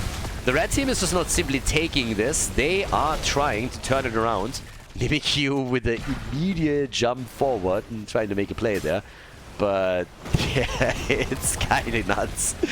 Down to the bottom of the map. Gavlu has one Warhead too, but it's currently Alvaros who probably is going to try and drop it right here as soon as the minion wave is going to inch a little bit closer. Top side still, Sylvanas in an attempt to take another Warhead, which hasn't happened yet. Muradin jumping out, and there, as expected, is the Warhead timing. So yeah, that's going to eliminate the entire wave and also damage the fort itself. So job well done. And these two, it's more or less a staring contest between them. Everybody wants the Warhead, but as long as you don't get any assistance, it's unlikely that you're going to get the time to lock that in. So instead we have the red team rotating some heroes over to help Sylvanas out, but that also means that they're lacking the resources at the bottom of the map to stop the blue team. So Sergeant Hammer is just wailing away with one auto attack after another against these guys. The rotations, by the way, are really, really sweet with that tunnel, so they're working incredibly well for them right now. It's a little bit of a weird one as well, because on the one hand you created a map that is incredibly big, where you're trying to incentivize, I guess, macro play. Then on the other hand, you immediately drop a tunnel in that makes the map so much smaller immediately. So kind of defeating the purpose. But they had to, of course, redesign. It was an insanely unpopular map before. And I guess it still is. But there's at least some players that like it these days. So, but it is a close game thus far. 2 kills to 2, level 9 for both of them. And, well, Sergeant Hammer can always siege up and probably will do so soon. Speed tracks. I mean, drop popping the fountain here, yeah. I have no idea what he's doing. The fuck is this? Full on YOLO. I mean, why did that? He must have seen that coming from a mile away. I don't know if anybody told him that they would rotate in and help him out here, but he was just basically asking for it. At some point, Sylvanas committed to that, and with the support behind her, of course she can survive through that. So maybe he had a cooldown coming up and thought he could surprise her with a quick grenade to the face and then end her life. But if that was the plan, then it backfired a little bit. I suppose that cooldown came into play a bit too late. Yeah, that A poke did absolutely nothing. Richu reacting in time and pushing this back. But now down to the bottom of the map, Sergeant Hammer dealt with everything here. They're trying to make a move for Tracer, but Itrex is low again, and Sven with his Blaze is hoping for a jet propulsion hit, I suppose. At least that was the initial game, but yeah, then he moved away and just tried to disengage. Now, we still have, yeah, Sergeant Hammer at the bottom, not really as impactful as I thought. The rotations through the tunnel are pretty scary for the Sergeant. So nothing that they could do there just yet. Top lane pressure, that still applies. So they're going again for the top fort, and this is actually starting to hurt them a little bit. So as this continues, things are getting more problematic, because Tracer alone is going to have a tough time against Hoga and also against the two of them to hold that lane. It's not like she is relying on an insane amount of wave clear, so they have to utilize that tunnel again, which is already scouted out, so information has been given to the two players that are pushing the top lane. But I still want to give the Raiders some credit, because they are utilizing this extremely well. They are always bouncing between the lanes thanks to the tunnel here, to a much higher degree than I've seen any other team do thus far. Yeah, kill from Sergeant Hammer with a BFG against Malfurion. Hoga is alone at the top and is trying to capitalize on that by taking the fort down. So they are doing work. They are doing real work now. We have in the middle of the map still Tychus, so they have to be careful that at the bottom of the map they're not getting caught with their pants down. But things are still slowly shifting in their direction. Yep, Warhead is being executed and Hoga still needs to get out of there. And does. Just pogs out, no problem for him. Easy retreat. Bottom of the map, of course, Sergeant Hammer inching slowly forward in an attempt to put pressure on an additional fort. And the top and the bottom fort are both low, and they're going to try and now get the final blow in on the first one. Now another Warhead exploding at the top, Banano is trying to escort another minion wave in, but the fort at the bottom of the map has now indeed fallen. So the fort is down, one fort gone, and that also allows them to grab an early level 13 that they're going to try and use now. But the red team, the Raiders, they're trying to now make a move at the top. And Hoga, he has to decide how he wants to play this. Good connect in the middle of the map. Hoga can't go too deep here. He knows that there's way too many heroes for him to deal with this. But there's level 13. They got a talent advantage. Yeah, recall already used by Tracer. Top fort will fall. Question is simply, can they maybe now... Oh, the A-Borg! Avatar is out! And also the unstoppable frames used by Sergeant Hammer to survive through the apocalypse and not getting stun locked here. So they pull all the stops in that little move. Siege tactics insanely helpful for Alvarez in that situation. And they are trying to come in again and turn it, but the Storm Bolt does miss. Both of the teams have level 13 though, so it's again an even talent battle between them. And yeah, they hope to go for the top fort as the push inches slowly forward. And Sergeant Hammer hoping, of course, also for level 16 as soon as possible, because once that we have the Giant Killer here, it's going to be tough times for Blaze and for Diablo. Wall stun against Tychus as he's on Odin. Big damage in the back. Ancestral is through. Muradin is dead. So is Odin. Double kill. Make it a triple, baby. Vinland Raiders, they take down 3, and now they can march towards the boss and try to get a real big push going up at the top of the map. Nicely done here. Big fight. And I mean, you can really see as they were stacking, there was just so much AoE damage coming in initially to poke them down a bit, and then Tracer moving through, helping the team to get kill after kill. Very well played. Blaze could retreat to the bottom of the map and make sure that they're not losing anything at the keep wall.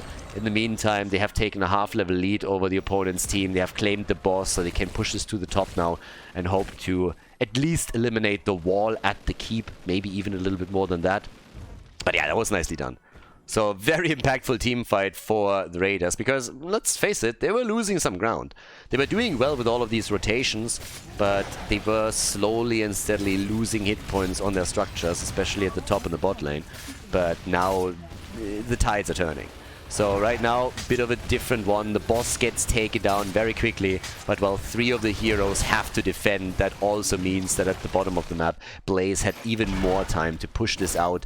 They got level 60 now, so it's nearly an entire level lead. Some of this is now going to come in as both of these minion waves at the bottom and the middle are pushing into structures.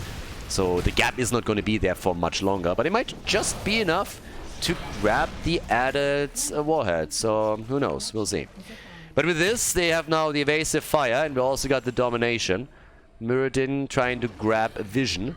There's still a couple of hit points, a couple of moments away from getting the level 16, and Gavlo is taking one. Yeah, Gavlo is sneaking this one in, and now they have 2. They got all of them. That little window was all that they needed. So yeah, good for them. And now level 16 is available. Now Disgusting is going to get Giant Killer for Sergeant Hammer. That might make a difference here. If Alvarez can get close enough to the fight to actually launch it. But yeah, hit after hit. That's also, of course, impactful against Tracer. As I said, she can't dodge out on any of that. A little bit of pogging happening already. But Mimikyu needs to hit these Storm Balls if they want to take Diablo down. Nice block by Hogger. The APOC. Big Apocalypse. And it's 1 kill against Tychus. They're hoping for Muradin. They're hoping for Rega. Rega indeed dies. Oh my god. That Apocalypse was huge. That Apocalypse hit, I believe, 3 or 4 heroes. And this looked so promising initially for Disgusting. But at this pace, we might go to game number 5. At least for the time being, the Raiders are taking the lead here. They took the fort in the middle, they took the fort at the bottom, and now they're aiming for the bot lane. Now they themselves have, of course, also lost a fair amount of structures already. But still, we are looking at a situation in which it is absolutely possible that the blue team is going to have to fight again on the next map. Now, if they can just take a couple of little battles and maybe make a move for at least the top fort, they could equalize the situation in regards to structures. But it's definitely the show of the red team for now. I mean, 100%. They are the ones that are, at this point in time, dictating the pace, that are making the moves here. And it will be... it's going to require at least 1 teamfight victory to bring this back now. So we'll see if they can pull that one off. But they have no sustain in the middle. They are behind in kills, meaning the last few teamfights have not really gone well for them. And, well, let's see. 40,000 damage for Sylvanas, 49,000 damage for Sergeant Hammer. I mean, she brings the numbers in, but... yeah, they need the kills. And Tychus... yeah, 4 deaths. Didn't really do too well yet. Yeah, look at the top lane. They're hoping to open this up even further. Keep in mind, this is the boss lane. So, this is the boss lane here. If you start to take this down, then the next boss is going to hurt a lot. And I'm actually a little bit surprised that Disgusting is not going to try and fight here. Because Disgusting is in a spot where they should be interested in fighting. I mean, again... it's about level 20, right? It's gonna drop sooner for the Raiders than it will for Disgusting. So this is one of those moments when you have an opportunity to force a battle and you're at least gonna fight it on even talents. But once that those Warheads are deployed again and collected, this is gonna get tricky. So, yeah. Let's see if they can, but they get at least 1. I mean, good for you. But you need a little bit more than that. You need a team fight. Diablo at the bottom of the map is also grabbing 1. So yeah, good for him. And they are going for the 3rd at the top, obviously trying to be a bit sneaky around this. But I guess they're realizing very quickly that with all of the poke that's available to the Raiders, they can't really take it in time. And since 20 is so close, they won't be able to take that. 5 seconds. Guys, I don't know what to tell you, but if you're the red team, you are now making a move for the boss. You have more Warheads than your opponent. Even if there's a fight around the boss, you can use the Warheads to control the space. And once you take the boss, you can go for game. So yeah, Gavlo is on his way to the top. Everybody else is too. So is Nano. And this might just be a lights out play. Because I do not see a way for... I do not see a way for the team in blue to get level 20 before this hits them. So how are they going to defend here? Level 20 is available for the opponent's team. They got a boss and they got 3 nukes. That's nearly impossible to stop. Yeah. And it's a level until level 20. So yeah, as I said, they won't be able to close that gap. It's just not happening. They have 1 nuke. If they had more, then I would say like, yeah, well, maybe. But they already lost hit points on the keep, so that's the next problem. So it's just like from start to finish, it is a rough game for them to play. So yeah, they are in dire straits here. This is not looking good. They have to pop Odin early. The nuke is already on the ground, but here we go. It's Armageddon on Warhead Junction. The keep is gone. Is it going to be game number 5? It certainly looks like it. Half a level for 20. They're pushing in with everything they have right now. And things are definitely tricky for... Oh my god, holy shit, the damage output. 50% on the core within the second. And they're just nuking it into oblivion. That is game. We're going the distance, everybody. It's a 5-mapper. Disgusting against Finland Raiders. Goes the distance.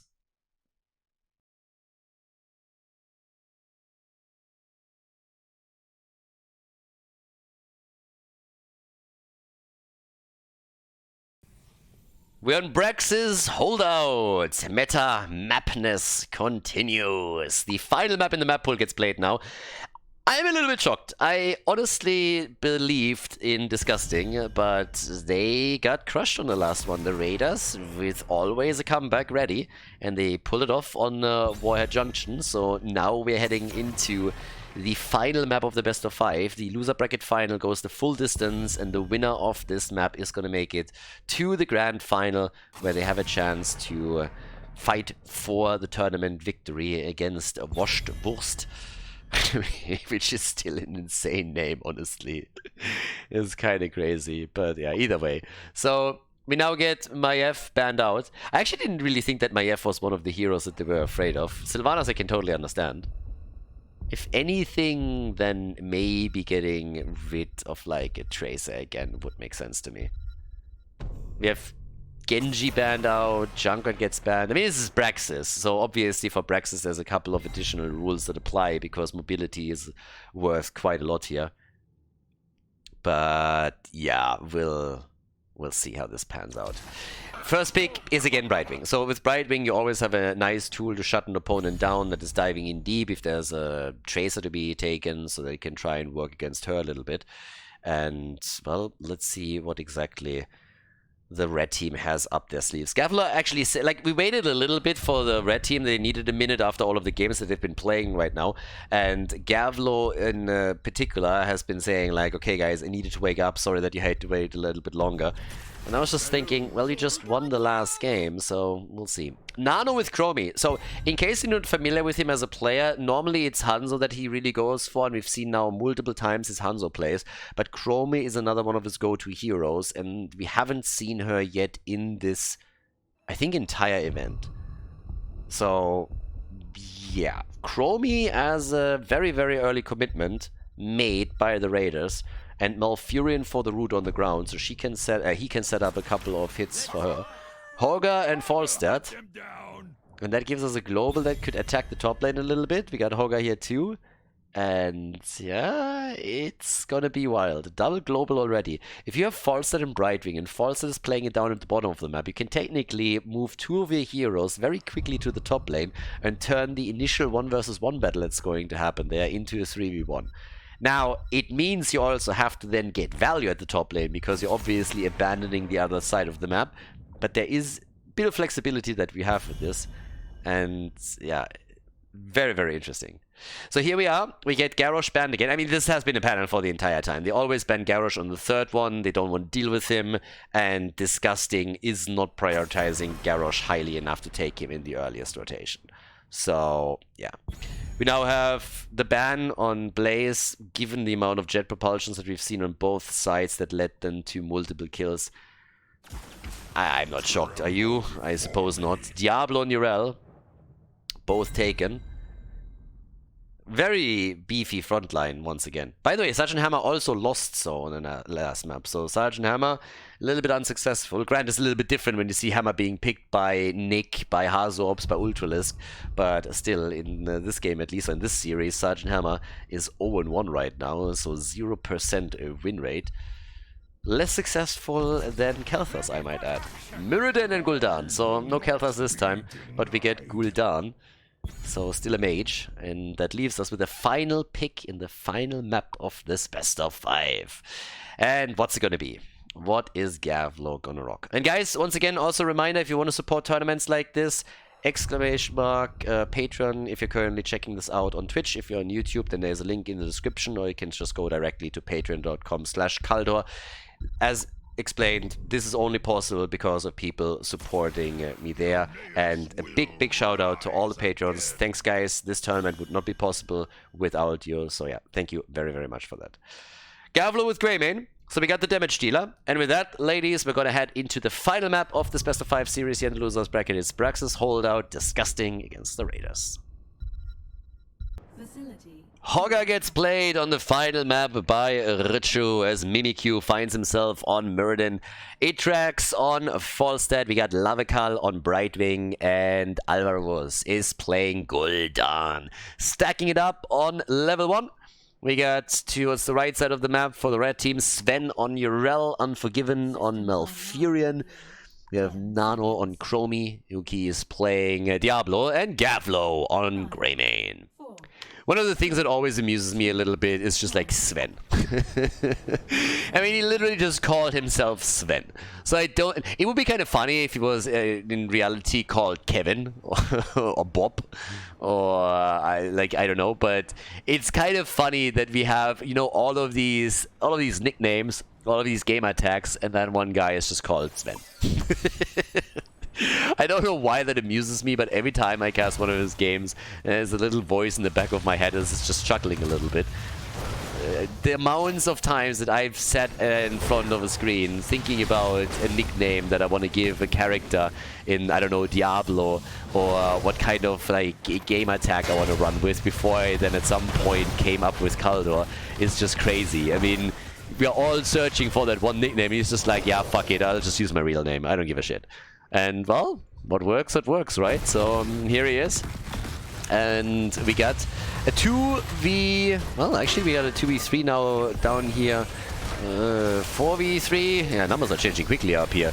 But they are just rotating around like crazy in an attempt to create a numbers advantage and get a quick kill in. Gul'dan finds himself all the way alone at the bottom of the map. And, well, he is, of course, the one that has the wave clear to make that work. Double checking the bush real quickly and seeing what's happening out there. Nobody has taken a kill yet, but Mirrodin is also nibbling on the right side as he sees that the red team is trying to take one of the mercenary camps. And they are grabbing this one pretty quickly. Now, the good thing, of course, for the blue team is that they have Hogger, so he can do all of this stuff by himself. And, yeah, that's happening as we speak. Top side, they get the control, so that's a little bit of beacon progress that they're already getting. They're actually pushing them away. So it's 16% because Urel and Greymane have taken control over the bottom of the map. But nice sneaky early moves by the blue team as they're now getting Hogger to lock in the mercenary camp for them too. And the fight isn't over. So, ooh, yes, nice lockdown against Mirrodin, and he makes it out again. Oh boy, 60 hit points, and he just walks away from it. But both of the beacons are now control of the red team. So we got them with the gift of the Naru on level 4. Are the Naru the blue Smurfs in Avatar? Isn't that the name? Is that where that comes from? Is that why she's blue in the face? Jesus, is she an Avatar character? Oh my god, mind blown. I've never thought about that. Holy hell, that's why she's blue. Ah, I never knew. We figured it out. Oh boy, oh boy, oh boy. 20 years too late on that movie, but damn son, now it makes sense. Well, she's all alone at the bot lane, so nobody is helping her. So Smurfette is trying to do her best to try and hold them at bay and buy some time. But it's not really looking too pretty. The entire wall has already fallen. Now, it was kind of important for the blue team to rotate down to the bottom of the map in the first place. Gotta get that beacon control.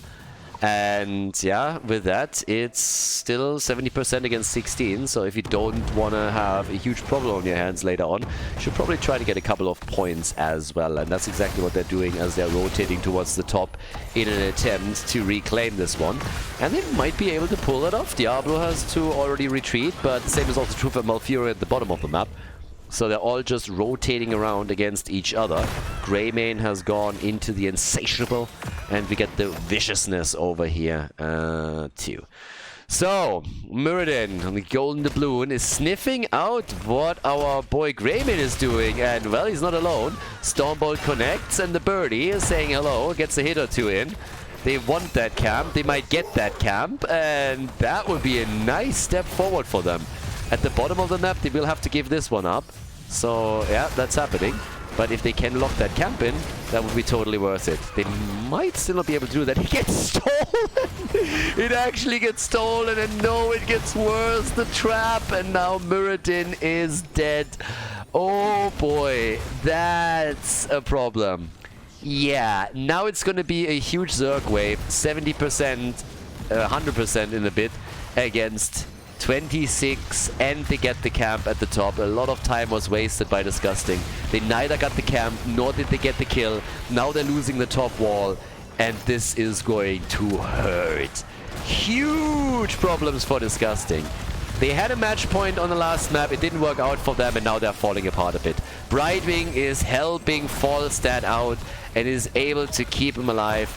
Down at the bottom of the map, though, it is Gul'dan with the wave clear. That has to come through now for the blue team.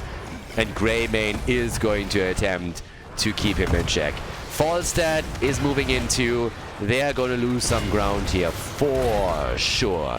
Yeah, Alvaro is doing his best to attack the backline, and honestly, this defense is way better than I expected it to be. But there's of course also a problem at the top lane, and that is the amount of heroes that is currently trying to make a move for this fort. So all of the structures that we're seeing for Disgusting are currently exposed. And yeah, they're starting to take him out with Chromie. There's an attempt to go for a bot lane push, and honestly I like that approach from Disgusting. Instead of going to the top and defending, they're trying to take this down instead. And if they succeed with it, then it's still fairly alright. They're just saying, okay, if you take our fort, we take yours. But it has to work, and currently it doesn't. They're getting just delayed, they're getting stalled. And at the top, this is just not happening. So yes, this is the first fort that gets destroyed. The one at the bot lane still has roughly 50% HP. And that's a big lead now for Disgusting. Yeah, they're looking very, very strong here. And they are apparently trying to lay a bit of a trap around this camp. Sven is already checking this out. Okay, they're going for Diablo, and our man gets caught. Is he going to get out of this? Team fight is on. 8 versus 9 on the levels. A little bit of a stats advantage, but that's all there is. Oh, Hoga! He's dead! Hoga is dead. Muradin jumps out. They're trying to retreat with the rest of the team. And it's a bit of a nightmare now for Disgusting. They were looking so good in this tournament. Well, in this match in particular. They took the lead in the series. The Raiders were able to tie it up. And then another lead for Disgusting as they threatened to end it with a 3-0. And now on the final map of this best of 5, they find themselves on their back foot. Hit after hit at that bot lane. Ural is reigning supreme at the top and is providing them with even more experience that leads to a level 10. So now they can use that to jump in here and try to take another kill. And they nearly get it, but Diablo is all of a sudden the one that is struggling. Yeah, well, I say it, and then Falstad gets murdered. Toasty. Chromie coming in with a big kill. very happy about it. So that leads to another fort being destroyed, and once that you're losing your fountains on those lanes, it's gonna become a pretty difficult task to keep control of those beacons. And already we got a double control on the beacons for the Raiders. They are trying to carry all that momentum that they just built up right into the heart of Disgusting. The blue team in real trouble right now, and they're losing ground by the second. They cannot afford a massive Zerg wave now for the opponent's team. Boss here in the middle as well. Brightwing might be able to just stop it, but it's already 70%. And guess what? Here comes the damage. Here comes the pain. And that's a dead fruit fly. Trashwing has been eliminated. They tried to go for a hit at the top. Falstad missing his gus completely. He was trying to get behind Urel, and it's a desperate attempt to get a kill gun and to make a play here, but it is absolutely shut down every single step of the way. Even the Horrify had to be used to try and save Muradin, and that of course didn't work either. Now they get the boss just in the nick of time. The Zerg wave at the top. Boy, oh boy, what a slaughter. Holy cow, they are crushing them. Disgusting. They are in so much trouble here. 5 kills to 1, but the momentum train is hitting hard. This is honestly Terry Tate playing off his linebacker again and just slamming fools into the wall. So, yep, another kill. Falstad is down. The birdie is toast. The chicken is in the KFC basket, and there's chicken wings for everybody. The boss is coming in, so does the Zerg wave. Urel deals with the bot lane. It's a 4 versus 4 up at the top, but it doesn't look good for the blue team. I think this might just be the end of the road. Another kill attempt, and this time they're going for Hogger. He barely makes it out. The Keep in trouble. This should fall right now. It's a 2-level advantage that we're looking at for the Raiders already, and they have the talent lead too. So yeah, it is a nightmare. The Keep falls 100%. The only question is really, can they go for the core already, yes or no? And of course, they're hoping to get some kills, and they do! Brightwing is dead. Brightwing is down. Malfurion with the Tranquility. This is the end of the road for Disgusting. A kill against Hogger, a kill against Brightwing, Muradin falls, and this is all she wrote. The fat lady, she's not singing just yet, but she's already taking a deep breath. With 10 kills, 2-1, this is it. We got the Raiders with a victory over Disgusting, a 3-2 win that allows them to move on to the grand final of the tournament. Congratulations.